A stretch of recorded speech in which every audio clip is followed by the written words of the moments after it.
Welcome to rankers foundation. तो हम लोग मैथ्स में ट्रिगो पढ़ रहे थे, एक ऐसा ब्रांच जो इमेजिनेटिव है, बहुत कैलकुलेटिव है और ये आपके मैथमेटिक्स को, अगर आपको कभी मैथमेटिक्स में दिक्कत होती है, मेरे पास किसी भी क्लास के स्टूडेंट्स आते हैं और वो कहते हैं अगर कि मुझे मैथ्स में दिक्कत हो रही है तो मैं ट्रिगो शुरू कर देता हूँ, क्योंकि वो सारी बातें जो वो चैप्टर पढ़ते वक्त भी हमारा ध्यान नहीं जाता, उस पर आपको ध्यान ले जाना पड़ेगा अगर आपको ट्रिगो पढ़ना है तो ट्रिगो पढ़ते वक्त हम ऐसी छोटी छोटी बातों का भी इस्तेमाल करते हैं जो आम तौर पे हमारा ध्यान जब उन्हें पढ़ते वक्त नहीं जाता। जैसे कि फॉर एग्जांपल हम लोगों में से सबको लगता है कि हम a plus B into A minus B is equal to A square minus B square जानते हैं, पर आपको ट्रिगो आकर के पता चलेगा कि इसका कितना बड़ा इस्तेमाल हो सकता है, इसका कितना डाइवर्स इस्तेमाल हो सकता है। तो ये बातें हम करेंगे। तो चलिए अपनी जर्नी को आगे बढ़ाते हैं। हम फिर से पढ़ रहे हैं ट्रिगोनोमेट्री। तो हमने देखा था कि ट्रिगोनोमेट्री हम लगाते हैं राइट एंगल ट्रायंगल में, और राइट एंगल ट्रायंगल में अगर आपसे पूछा जाए कि इस कौन बेस है, कौन परपेंडिकुलर है, कौन हाइपोटेन्यूज है, तो हम ऐसे ही नहीं बता सकते हैं, हमें एंगल पता होना चाहिए। जैसे इस एंगल के हिसाब से ये बेस है, ये परपेंडिकुलर है और ये हाइपोटेन्यूज है। फिर हमने देखा था कि अगर हम किसी राइट एंगल ट्रायंगल में एंगल को चेंज नहीं करते हैं और हम ट्रायंगल को बड़ा या छोटा करते हैं, तो हम देखेंगे कि एंगल को तो हम चेंज कर नहीं रहे, ट्रायंगल को हम बड़ा छोटा कर रहे हैं, पर जो साइड्स के रेशियो हैं वो चेंज नहीं होते हैं। आप ट्रायंगल को कितना भी बड़ा कर दीजिए और ट्रायंगल को चाहे कितना भी छोटा कर दीजिए, पर अगर आपने एंगल को चेंज नहीं करा है तो आपका जो रेशियो है, जो साइड्स का, जो ट्रायंगल के साइड्स का रेशियो है, किसी भी दो साइड का रेशियो, कैसे भी लिया गया रेशियो, वो कभी चेंज नहीं करता है। तो लोगों ने सोचा कि क्यों ना इस रेशियो को याद कर लिया जाए, क्यों ना इस रेशियो को निकाल लिया जाए और उससे फिर हम दुनिया में कुछ भी कैलकुलेट कर सकते हैं। और ये आइडिया वर्क कर गया और एक नया ब्रांच बना जिसको नाम दिए थे हम लोग ट्रिगोनोमेट्री। तो बेसिकली इसमें हम ट्रायंगल के तीनों साइड्स के रेशियो का पढ़ाई करते हैं। तो सारा रेशियो का अगर हम लोग बात करें तो हमने देखा था कि p/h इसे लिखते हैं साइन थीटा। आज लॉन्ग कट में हम लोग नहीं लिखेंगे, शॉर्टकट से काम चलाएंगे। b/h ये लिखते थे हम लोग कॉस थीटा, p/b ये हो जाता था टेन थीटा, b/p ये हो जाता था कॉट थीटा, h/b ये हो जाता था सेक थीटा, पूरा बोले तो सेकेंड ऑफ थीटा, पर सेक थीटा बोलते हैं। और अगर हम लिखने जाएं h/p तो ये हो जाता था कॉसेक थीटा, ये हो जाता था कॉसेक थीटा। पर हमने देखा कि 6 रेशियो तो हैं, पर अगर हम दिमाग लगाने के लिए तैयार हैं तो हमें 6 रेशियो को जानने की ज़रूरत नहीं है। हम किसी 3 से भी काम चला सकते हैं। क्यों? क्योंकि साइन और ये एक दूसरे का बस उल्टा पुल्टा है, तो उल्टा पुल्टा हम कर देंगे। हम साइन जान गए तो हम उसी समय साइमल्टेनियसली कॉसेक भी जान गए, हम कॉस जान गए तो साइमल्टेनियसली हम सेक जान गए, और हम टैन जान गए तो साइमल्टेनियसली हम कॉट जान गए। तो अगर हमें साइन, कॉस और टैन पता है तो हमें कॉट, सेक और कॉसेक भी पता है। तो हम इन तीनों पे कमांड करेंगे और इन तीनों को हम जानेंगे कि हम कैलकुलेट कर चुके हैं। अगर हमें ये तीनों पता है तो ये तीनों भी पता है। लेकिन हमने देखा था कि अगर हम टैन थीटा को p/b लिखते हैं और ऊपर नीचे h से डिवाइड करते हैं तो ऊपर हो जाता है साइन थीटा और नीचे हो जाता है कॉस थीटा। तो tan theta is equal to sine theta by cos theta. और मैंने कहा था कि ये जो हम लाए हैं, ये जो हम ऐसे ऊपर नीचे डिवाइड करके लाए हैं, ये बहुत ज़्यादा इम्पॉर्टेंट है और हम इसका बहुत ज़्यादा इस्तेमाल करने वाले हैं। फिर अगर मैं कहूँ कॉट के बारे में, तो फिर से h ऊपर नीचे अगर हम डिवाइड कर दें तो cot theta is equal to हो जाएगा cos theta by sine theta, और cos theta by sine theta ये फॉर्मूला भी हमारे लिए बहुत ज़्यादा ज़रूरी है। साथ ही साथ हमने देखा था कि क्योंकि हम राइट एंगल ट्रायंगल में पढ़ रहे हैं तो राइट एंगल ट्रायंगल में पाइथागोरस थ्योरम तो काफ़ी इंपॉर्टेंट होगा। और पाइथागोरस थ्योरम को अगर हम लिखें p² + b² is equal to h², तो पाइथागोरस थ्योरम में रेशियो अगर हम बना लें तो हम पाइथागोरस थ्योरम को 3 तरीके से लिख सकते हैं। पहला तरीका है sine square theta plus cos square theta is equal to 1। ये फिर से इंपॉर्टेंट है, आप इसे स्टार मार्क करें। ये एक स्टार मार्क है, ये एक स्टार मार्क है और ये एक स्टार मार्क है। कुछ और एक दो स्टार मार्क फॉर्मूले हम और निकालेंगे और उनसे हम अपने सिलेबस को बहुत ज़्यादा आसान करेंगे, जिसकी शुरुआत हो सकता है आज ही हो जाए। Sine square theta plus cos square theta is equal to 1। ये दिखने में आपको एक लग रहा है, पर बहुत तरीक़ों से इसका इस्तेमाल कर सकते हैं। फॉर एग्ज़ाम्पल, कभी हमें साइन पता करना हो और कॉस दिया हुआ हो, तो हम इसे ऐसे नहीं लिखेंगे, हम लिख लेंगे sine square is equal to 1 minus cos square. फिर अगर हम इसे और देखें तो ये भी लिख सकते हैं cos square is equal to 1 minus sine square. आमतौर पर हम ये सब चीज़ें कैलकुलेट करते वक्त बड़ी आसानी से कर लेते हैं, पर ट्रिगो में चीज़ों को उल्टा पुल्टा लिखने में हमें अच्छी खासी दिक्कत हो जाती है। फॉर एग्ज़ाम्पल, जब मैं 10th में था तो मैं एक क्वेश्चन सॉल्व कर रहा था और उस क्वेश्चन को मैंने बनाया लगभग 4-5 पेज में बनाने के बाद भी वो क्वेश्चन नहीं बना। मैं उसमें लगा रहा और एक दिन अचानक से कहीं पे 1 लिखा हुआ था, उस क्वेश्चन में एक जगह 1 लिखा हुआ था, बस उस 1 को मैंने sign square plus cos square लिखा और वो अगला 3 स्टेप में आंसर आ गया। तो आपको देखना होता है कि आप कैसे कैसे इस्तेमाल कर सकते हैं। Sine square plus cos square is equal to 1 तो कोई भी लिख देता है, पर कभी कभी ज़रूरत पड़ने पे, सिचुएशन को देखने पे हमें 1 को लिखना पड़ सकता है sine square plus cos square, जो कि मुश्किल स्टेप्स होते हैं। फिर कभी साइन स्क्वायर को लिखना पड़ सकता है 1 माइनस कॉस स्क्वायर। तो चलिए इसका मैं एक एग्जांपल आपको दिखाता हूँ। साइन स्क्वायर को हम लिख लिए 1 माइनस कॉस स्क्वायर थीटा, पर हो सकता है कभी कि 1 माइनस कॉस स्क्वायर देखिए ए स्क्वायर माइनस बी स्क्वायर, तो आप इसे लिख सकते हैं ए plus B into A minus B. तो ये हो जाएगा 1 plus cos theta into 1 minus cos theta. तो कभी ऐसे भी ज़रूरत पड़ सकता है। मतलब ये फॉर्मूला तो एक है, पर बहुत तरीक़ों से ज़रूरत पड़ सकता है। तो हम तरीक़ों को याद नहीं रखेंगे, हम अपने दिमाग को ऐसा बनाएंगे कि तरीके हम ढूंढ सकें और हम इसे याद रखेंगे, हम इसे ध्यान में रखेंगे। ठीक है, पाइथागोरस थ्योरम लिखने का ट्रिगो में 2 और तरीके भी थे। जैसे उसमें से एक तरीका था कि 1 plus tan square theta is equal to sec square theta. 1 plus tan square theta is equal to sec square theta. और एक तरीका और था 1 plus cot square theta is equal to cosec square theta. अब ये तीनों तरीकों में ये तरीका हम स्टार मार्क कर रहे हैं, पर इन दोनों को अभी छोड़ दे रहे हैं, क्योंकि बाद में हम देखेंगे कि अगर हमें ये सारी बातें आती हैं तो हम इसे जब मन तब हमारा एक स्टेप बस बढ़ जाएगा, पर याद रखने का जो चिंता है वो हमारा ख़त्म हो जाएगा। तो हम ये दोनों फार्मूला को उतना स्टार मार्क नहीं करेंगे, उतना इंपॉर्टेंस नहीं देंगे। हालांकि इसका इस्तेमाल हम तब भी करेंगे थोड़ा मोड़ा, लेकिन ज़्यादा इस्तेमाल हम इसका करेंगे। हम 99% सवालों में, 95 से 99% सवालों में बस इन सब का इस्तेमाल करेंगे, और इन सब का इस्तेमाल हम कुछ एक बचे खुचे सवालों में करेंगे जो कि हमारे लिए आसान करेंगे। ये सब का प्रयोग उन सवालों को आसान बना देगा। तो ये सारी बातें हैं जो हमने पढ़ी थी पिछले क्लास में। तो चलिए कुछ क्वेश्चंस करना शुरू करते हैं। मैंने कुछ क्वेश्चंस दिया था, उन सब क्वेश्चन को हम लोग बनाने की कोशिश करते हैं। तो जैसे कि मान लीजिए मैं एक क्वेश्चन बनाऊं कि 3 tan theta is equal to 5, 3 tan theta is equal to 5, और आपको निकालना है sine theta plus cos theta by sine theta minus cos theta. मान लीजिए मैं आपको दे दूं, ये क्वेश्चन दे दूं और बोलूं कि इसे सॉल्व कीजिए कि if 3 tan theta is equal to 5 find the value of sine theta plus cos theta divided by sine theta minus cos theta. ये मैंने आपको दे दिया, ठीक है। अब अगर इसे हमें बनाना रहे, ठीक है, अगर हम इसे सॉल्व करना रहे तो हम क्या करेंगे?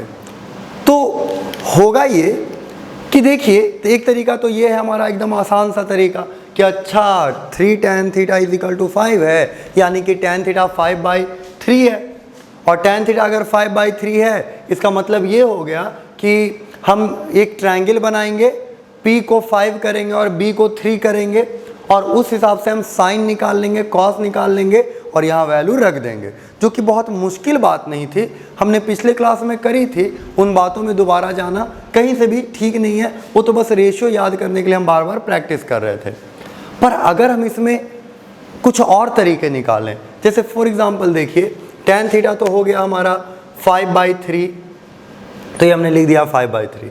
यहाँ साइन और कॉस है, तो देखिए tan होता क्या है, साइन बाई कॉस, तो हम क्या करेंगे, हम ऊपर नीचे कॉस से डिवाइड कर देंगे। हम कॉस से ही क्यों डिवाइड कर रहे हैं, क्योंकि tan लाने के लिए कॉस से ही डिवाइड करना पड़ता है।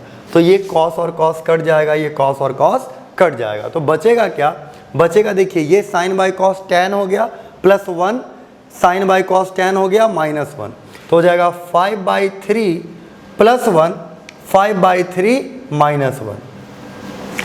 और इसे जब हम जोड़ेंगे तो ये 3 हो जाएगा, 5 + 3 8, और यहाँ 3 हो जाएगा, तो 5 - 3 2/3, तो ये आ जाएगा 8/2 यानी कि 4, यानी इसका आंसर हो गया 4। बड़ी आराम से हमने बना लिया, क्योंकि हम जानते थे कि tan theta sine by cos होता है और cot theta cos by sine होता है। उसी तरह सोचिए मैं यहाँ रखता कि 3 cot थीटा = 5 और मैं आपको ये क्वेश्चन दे देता, तो क्या करते हैं हम लोग, तो हम लोग करते ये कि cos बाई इस बार साइन से डिवाइड कर देते, साइन से डिवाइड कर देते, तो होता ये कि cos बाई साइन cot बन जाता, तो यहाँ पे cot बन जाता और ये साइन रह जाता, मतलब 1 हो जाता, और इस हिसाब से वो सॉल्व हो जाता। तो कहने का मतलब अगर पैटर्न्स हम ढूंढ सकते हैं तो हम लोग को हमेशा ढूंढ लेना है। अगर हम चीज़ों को सिंप्लीफाई कर सकते हैं तो हमें सिंप्लीफाई कर लेना। तो चलिए अगला सवाल करते हैं। मान लीजिए फिर से दिया हुआ है कि tan थीटा = 4/3, tan थीटा = दिया है 4/3, और हमें फाइंड करना है 3 - 3 sine theta into 1 + sine theta, ठीक है। और नीचे फाइंड करना है, नीचे दिया हुआ है 3 + 3 cos theta into 1 - cos theta. ये हमें दिया रखा, इस तरह के सवाल रहते हैं हमारी किताबों में।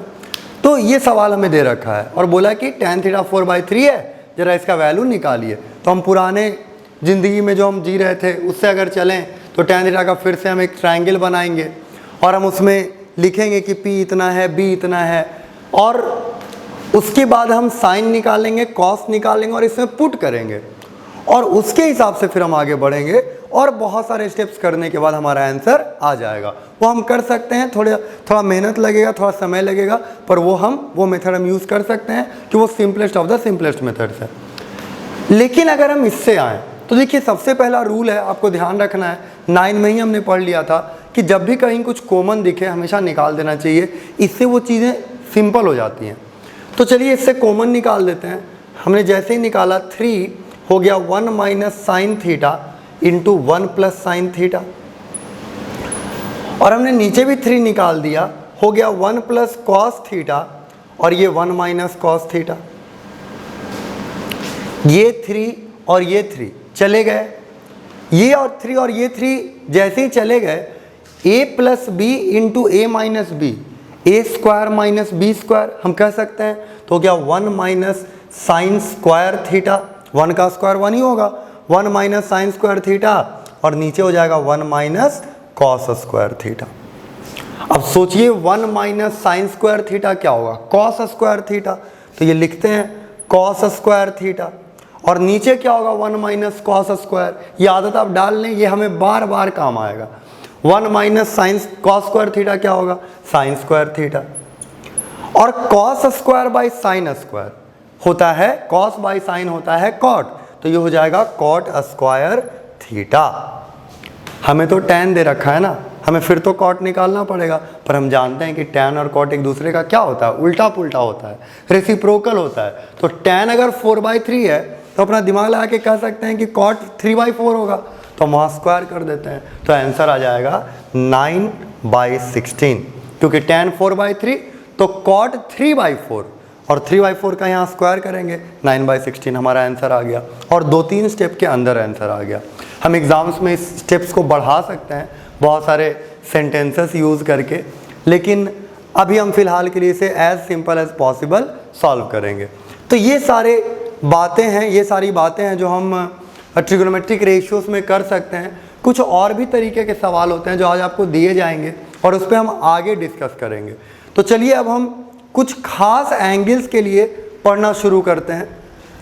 कुछ खास एंगल्स का रेशियो निकाल लेते हैं, क्योंकि ये तो रेशियो का ही पढ़ाई है, पर कुछ एंगल्स ऐसे हैं जो हमारे जीवन में रोज आते रहते हैं, जैसे कि 30 degree, 60 degree, 45 degree, 0 degree, 90 degree. तो ये सारे एंगल्स हम पढ़ते रहेंगे, ये सारे एंगल्स हमें बार बार काम आता रहेगा, इसलिए हम इन सब का रेशियो निकाल लेते हैं और हो सके तो इसे याद रखने का कोशिश करेंगे।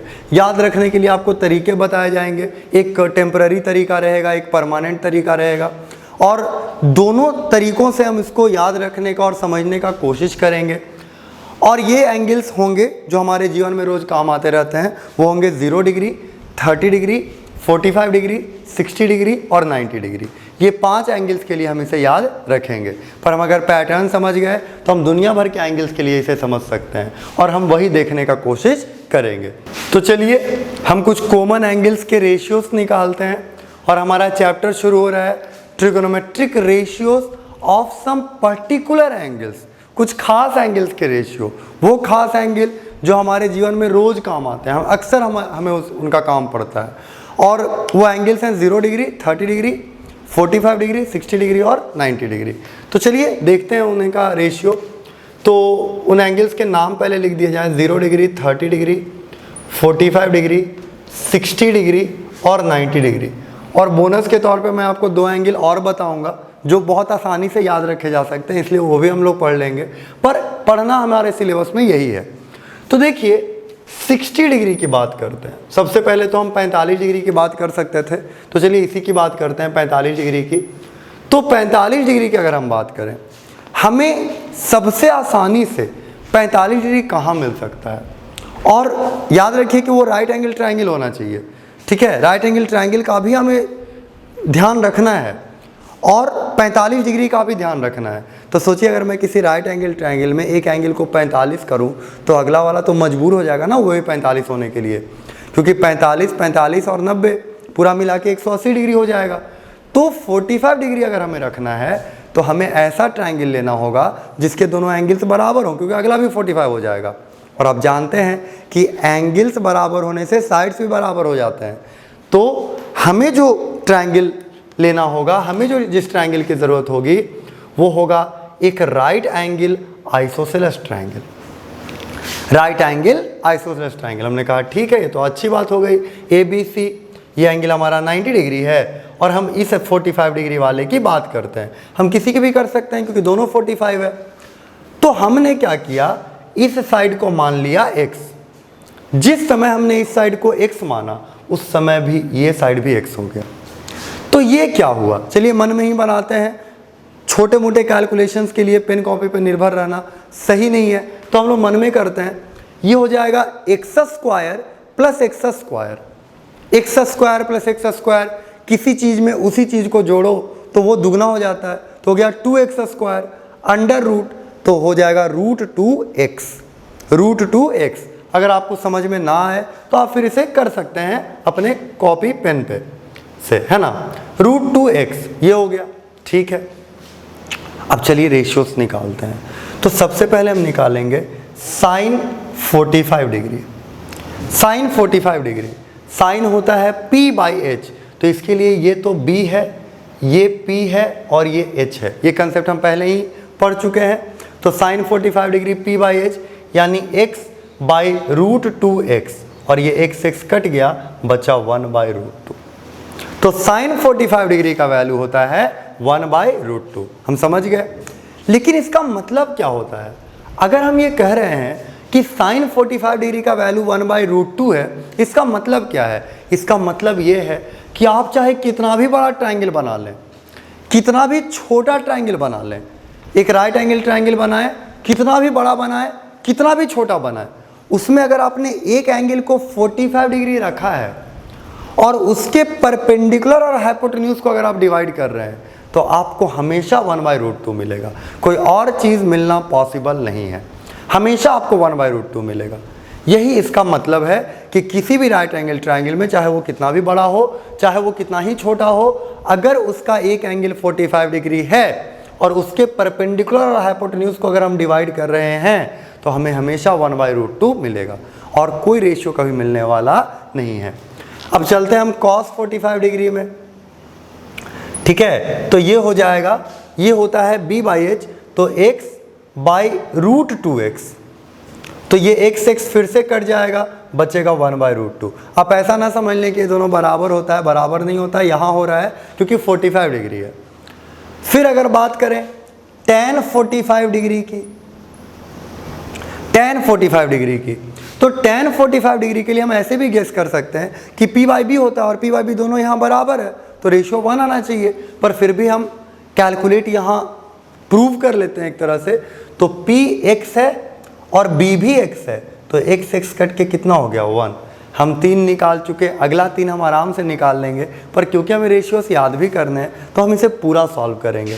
तो cot 45 डिग्री 1 हो जाएगा, sec 45 डिग्री √2/1 यानी √2 हो जाएगा, और cosec 45 डिग्री √2/1 यानी वो भी √2 हो जाएगा।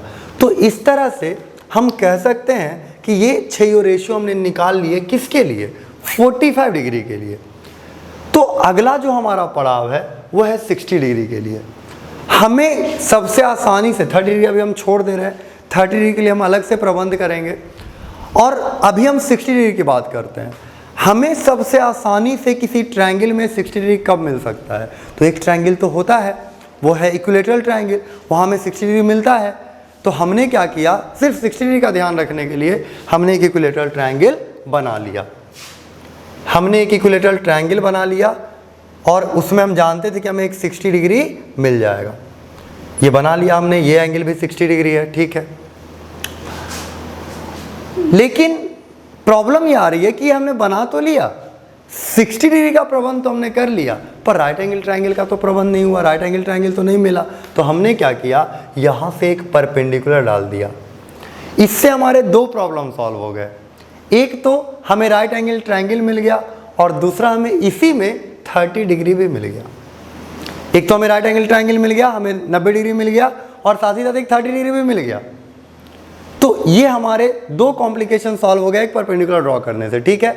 इसके बाद कैलकुलेशन को सिंपल रखने के लिए मैं क्या करता हूँ, मैं फालतू के डिवीज़न और फालतू के सब्ट्रैक्शन से हमेशा बचता हूँ, क्योंकि इसी में बहुत सारी गलतियाँ होती हैं। तो मैं क्या करता हूँ, मैं इसे 2a मान लेता हूँ, क्योंकि मैं जानता हूँ कि यहाँ a, तो मैं a मानूंगा तो a/2 डिवाइड हो जाएगा। उससे अच्छा मैं 2a मान लेता हूँ, और यहाँ भी मैं 2a मान लेता हूँ, तो ये भी 2a होगा, तो इतना दूर a हो जाएगा और इतना दूर भी a हो जाएगा। ये हमने ट्रायंगल को मान लिया। अब हम इसे कैलकुलेट करते हैं, तो सोचिए इसमें का स्क्वायर में से इसका स्क्वायर माइनस करूं तो ये हो जाएगा, तो 2a का होल स्क्वायर, 2a का whole square 4a square, a का square a square, 4a square में से a स्क्वायर चला गया तो बचा 3a स्क्वायर, और अंडर रूट किए तो √3a। चलिए इसे हम करके भी देख लेते हैं।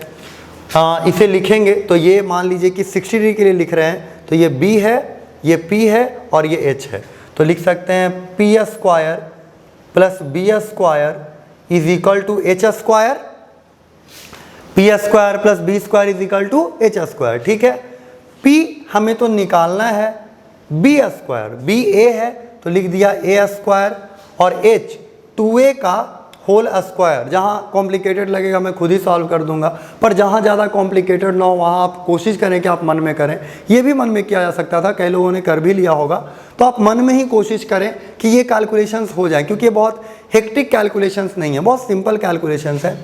P square is equal to 4a square minus a square 3a square, ये p स्क्वायर का वैल्यू है, तो p का वैल्यू क्या होगा, √3a स्क्वायर, तो √3a, तो ये आ जाएगा √3a। कई लोग फॉर्मूला से भी निकाल सकते हैं कि राइट इक्विलेटरल ट्रायंगल का एल्टीट्यूड का फॉर्मूला होता है √3a/2, पर यहाँ हमने साइड ही 2a मान लिया है, तो हम रखेंगे तो 2 कट जाएगा और √3a। वैसे भी आप निकाल सकते हैं, बहुत तरीके हैं, मैथ खुला है। तो ये चीज़ है, ठीक है। हमने निकाल लिया तीनों साइड। और अब हम बातें करते हैं 60 डिग्री के लिए। पहले 60 डिग्री के लिए, क्योंकि 60 डिग्री के लिए ही ध्यान रख के हमने इसे बनाया था। वो तो अलग बात है कि हमें इसी में 30 भी मिल गया, पर ध्यान तो हमने 60 का रखा था। तो निकालते हैं 60 डिग्री के लिए साइन 60 डिग्री। साइन 60 डिग्री की अगर हम बात करें तो साइन के लिए होता है p/h, तो p हो गया √3a या x भी आप मान सकते थे बाई 2a, तो a कट जाएगा, बचेगा √3/2। cos 60 डिग्री की अगर हम बातें करें, cos 60 डिग्री की बातें करें तो होता है b/h यानी a/2a, यानी कि ये a कट जाएगा, बचेगा 1/2। देखिए प्योर रेशियोस आ रहे हैं। और tan 60 डिग्री के लिए अगर हम बातें करें, हम बात करेंगे tan 60 डिग्री के लिए, तो tan होता है p/b √3a/a। p ये है, b ये है, ठीक है। तो ये कट जाएगा, a कट जाएगा, तो ये बचेगा √3। अब हम अगर उल्टा पुल्टा कर लें, साइन का उल्टा करें तो हमें कॉसिक मिल जाएगा जो कि 2/√3 हो जाएगा। कॉस का उल्टा करें 2 सेक 60 डिग्री मिल जाएगा, और उल्टा करें तो 1/√3 कॉट 60 डिग्री मिल जाएगा। तो इस तरह से भी मिल सकता है। और अगर आपको रेशियोस याद ना हुए हों तो बेहिचक आप दोबारा इसे करें, पूरा रेशियो देख के पीछे से आप बनाएं, क्योंकि वो आपको एकदम अच्छे से याद होने चाहिए, वो आपके दिमाग में एकदम बसे हुए होने चाहिए, ठीक है। तो ये 60 डिग्री की बातें हुई। चलिए अंत में 30 डिग्री की बातें कर लेते हैं। पर जैसे ही हम 30 डिग्री को चुनेंगे ये p, b और h चेंज हो जाएगा। तो इस बार ये b हो जाएगा, ये p हो जाएगा और ये h हो जाएगा।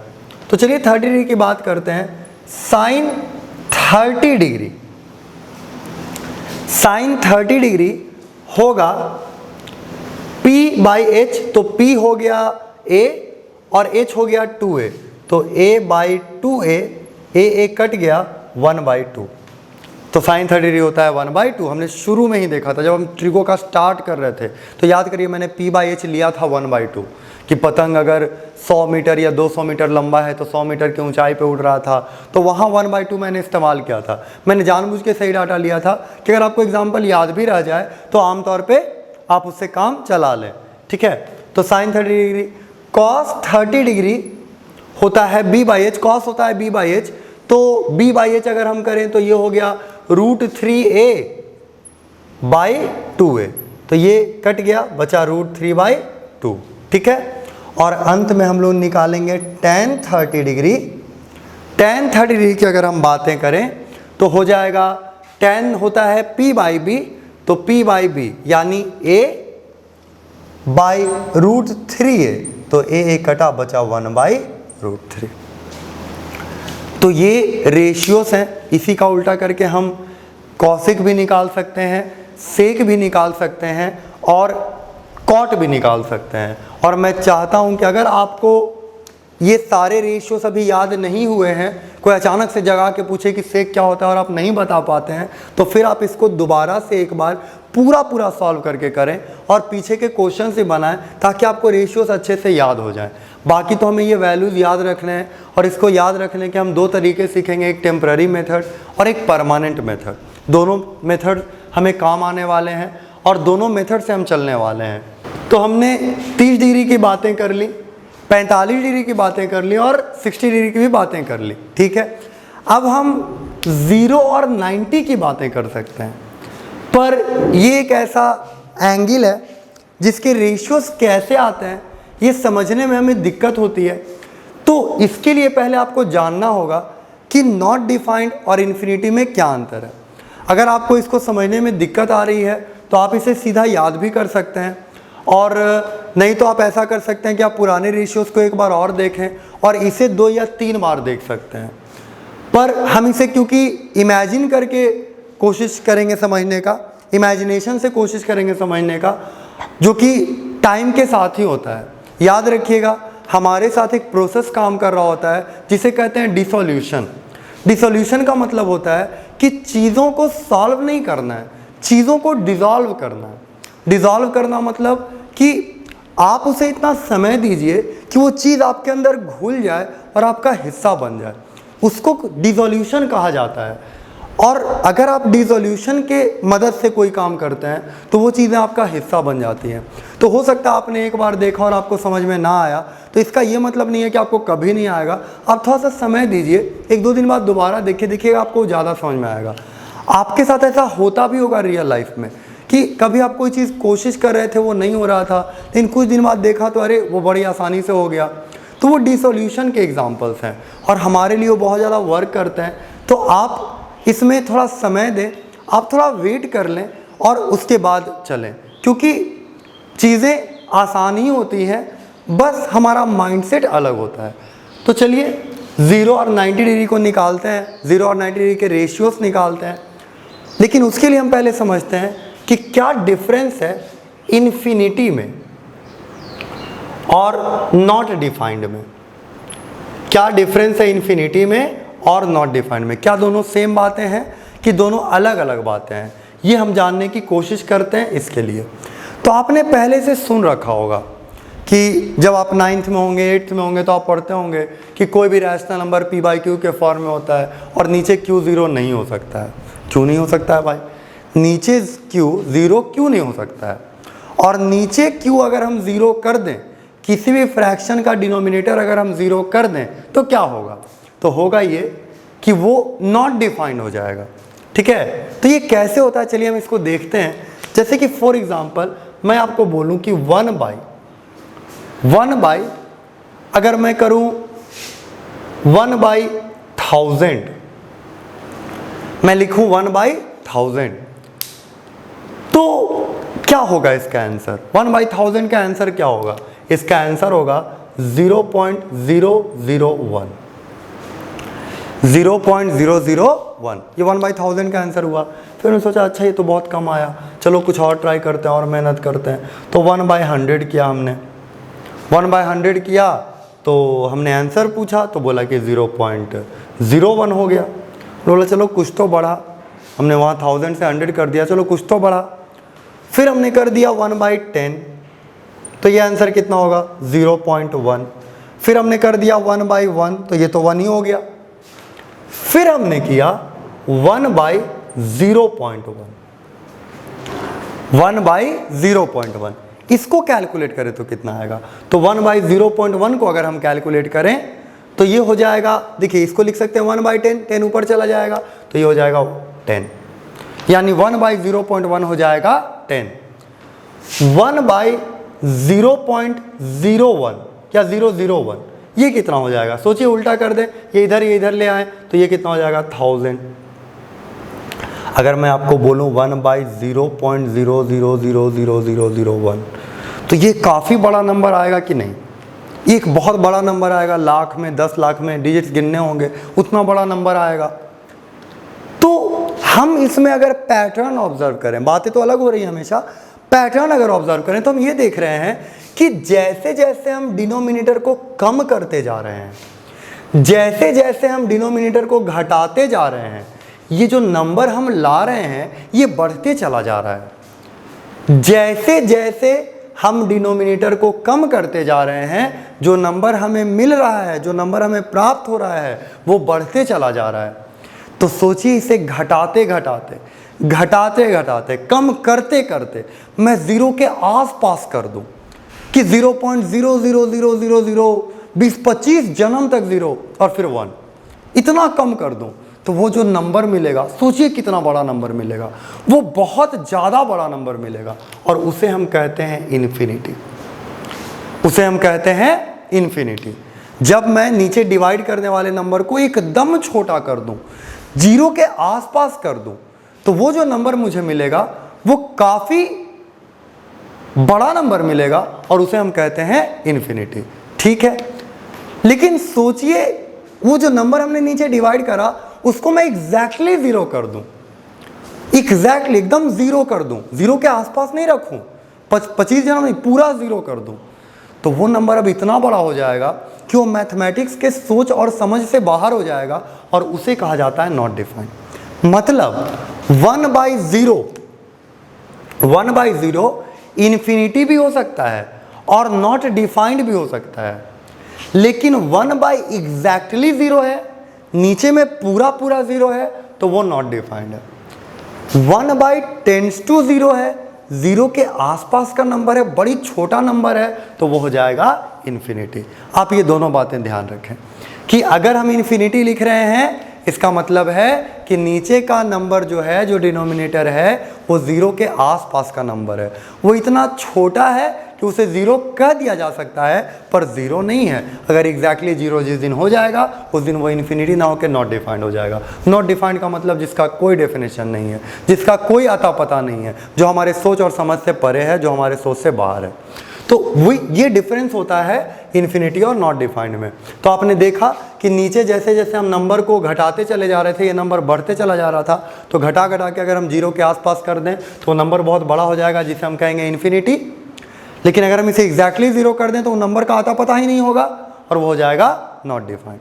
तो 1/0 कहीं हमें मिल जाए तो हम पूछेंगे कि एग्जैक्टली 0 है कि लगभग 0 है, बोलेगा लगभग 0 इन्फिनिटी, एग्जैक्टली 0 नॉट डिफाइंड। ये बातें हम ध्यान रखेंगे। तो चलिए अब हम 0 और 90 डिग्री का कैलकुलेशन करते हैं और देखते हैं इसमें क्या होने वाला है।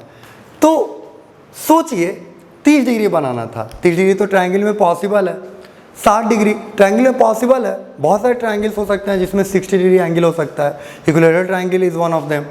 फिर 45 डिग्री भी ट्रायंगल में पॉसिबल है, पर 0 डिग्री किसी ट्रायंगल में अगर आप बनाना चाहें या 90 डिग्री किसी ट्रायंगल में बनाना चाहें तो सोचिए ट्रायंगल में 3 एंगल्स होते हैं, एक तो 90 होना ज़रूरी है क्योंकि तभी ट्रिगो लगेगा, और दूसरे वाले को भी आपने 90 कर दिया तो वो ट्रायंगल रहा कहाँ?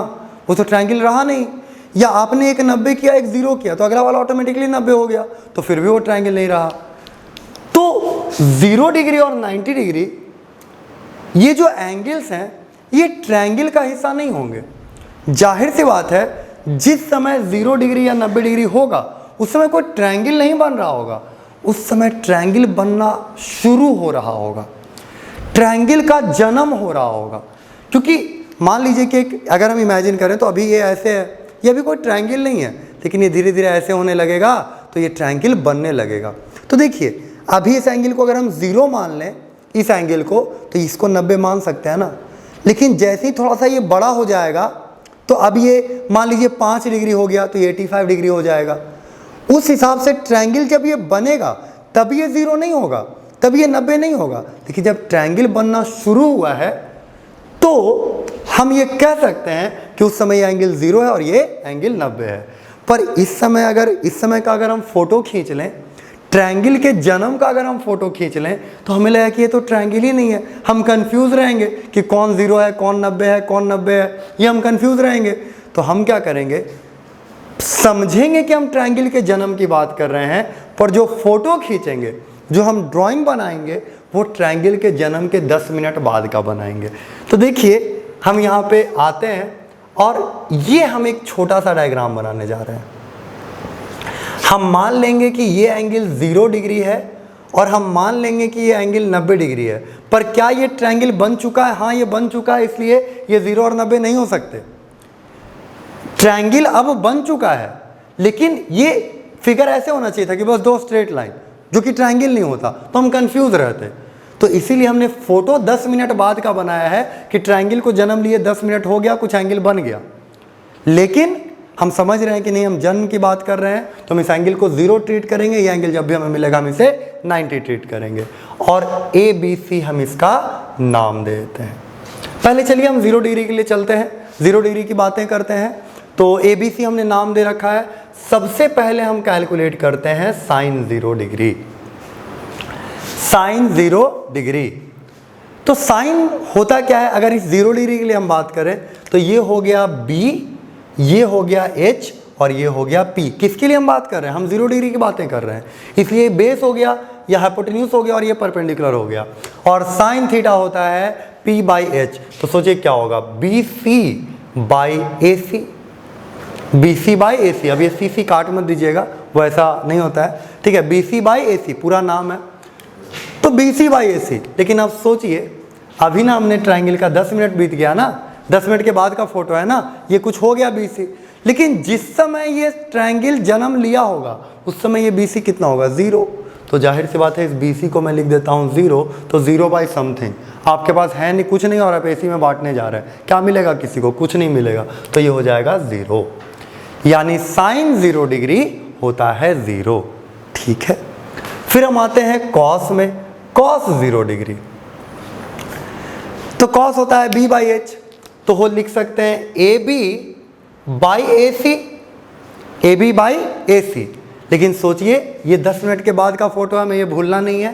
तो ये और ये जन्म के समय तो बराबर रहे होंगे, फिर ये हल्का सा बड़ा हो गया, हाइपोटेन्यूज का रूप ले लिया है कि नहीं, फिर ट्रायंगल बना दिया, क्या क्या हुआ, तो ये दोनों उस समय तो जन्म के समय बराबर रहे होंगे, तो ये कट जाएंगे और ये कट के कितना देंगे? 1। तो कॉस 0 डिग्री 1। उसी तरह tan 0 डिग्री, हम इसमें 6 कैलकुलेट करेंगे। tan 0 डिग्री, tan 0 डिग्री की अगर हम बात करें तो होता है P बाई B, यानी BC बाई AB, और BC फिर से 0 है, तो tan 0 डिग्री भी कितना? 0, क्योंकि ऊपर 0 है, ऊपर 0 मतलब 0। अब आते हैं cot 0 डिग्री। यहाँ ध्यान से समझिएगा, अभी जो हमने इन्फिनिटी और नॉट डिफाइंड का कंसेप्ट पढ़ा वो अब आना शुरू हो जाएगा। cot 0 डिग्री, cot होता है B by P, AB by BC, पर हम 0 डिग्री की बातें कर रहे हैं, और जिस समय यह एंगल 0 डिग्री एग्जैक्टली रहा होगा, अभी नहीं है क्योंकि अब 10 मिनट बीत चुके हैं, लेकिन जिस समय ये 0 डिग्री रहा होगा उस समय BC एग्जैक्टली 0 रहा होगा, तो बोलिए इन्फिनिटी की नॉट डिफाइंड। जाहिर सी बात है इसे क्या होना चाहिए? इन्फिनिटी की नॉट डिफाइंड, तो ये हो जाएगा नॉट डिफाइंड।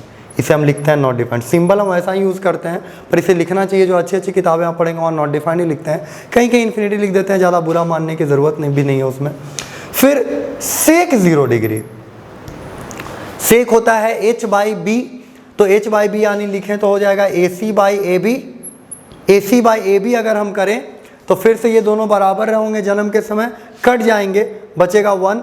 और कॉसेक 0 डिग्री, कॉसेक 0 डिग्री ये होता है H बाई P, यानी AC बाई BC, और BC फिर से 0, एग्जैक्टली 0, यानी कॉसेक 0 डिग्री कितना? Not defined. नॉट डिफाइंड ये एंगल के रेशियोज हैं, क्योंकि इसे दोबारा बताने की ज़रूरत नहीं है, क्लास में जब ये पढ़ते हैं हम तो 2 बार बता देते हैं, लेकिन आप इस वीडियो को ही दोबारा देख सकते हैं समझने के लिए, तो इसलिए इसे दोबारा बताने की ज़रूरत नहीं है। आप इसे 1-2 बार देखें और कुछ कुछ चीज़ें डिसोल्यूशन पे छोड़ दें। कभी भी आप फंसें, पढ़ाई लिखाई में आप कभी भी फंसें और आपके पास समय हो तो आप डिसोल्यूशन पे चीज़ों को छोड़ दें, आप देखिएगा कि वो अक्सर आपको समझ में आ जाएगा। डिसोल्यूशन एक ऐसा प्रोसेस है जिसका इस्तेमाल करके कई लोग न जाने क्या क्या बने हैं, उन्होंने बस समय पे छोड़ दिया है।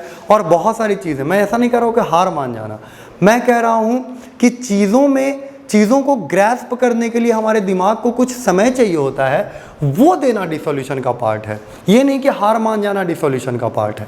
तो कॉसेक 0 डिग्री हो गया नॉट डिफाइंड। ठीक है, अब हम आते हैं 90 डिग्री में। हम आज जब चल रहे हैं, इस सफ़र को हम तय कर रहे हैं, तो 90 डिग्री को देख लेते हैं। अगर ये ज़्यादा दिक्कत आएगा, आप कमेंट से मुझे बताएं कि अगर आपको इसमें दिक्कत आया है, या आप मुझे मैसेज भी करें अगर आपको इसमें दिक्कत आया है, तो अगला क्लास दोबारा मैं यहीं से शुरू कर दूंगा। मैं एक बार और बता दूंगा और आप देखिएगा कि अगले क्लास में आपको बड़ी आसानी से समझ में आ जाएगा, तो वो भी डिसोल्यूशन का ही हिस्सा होगा।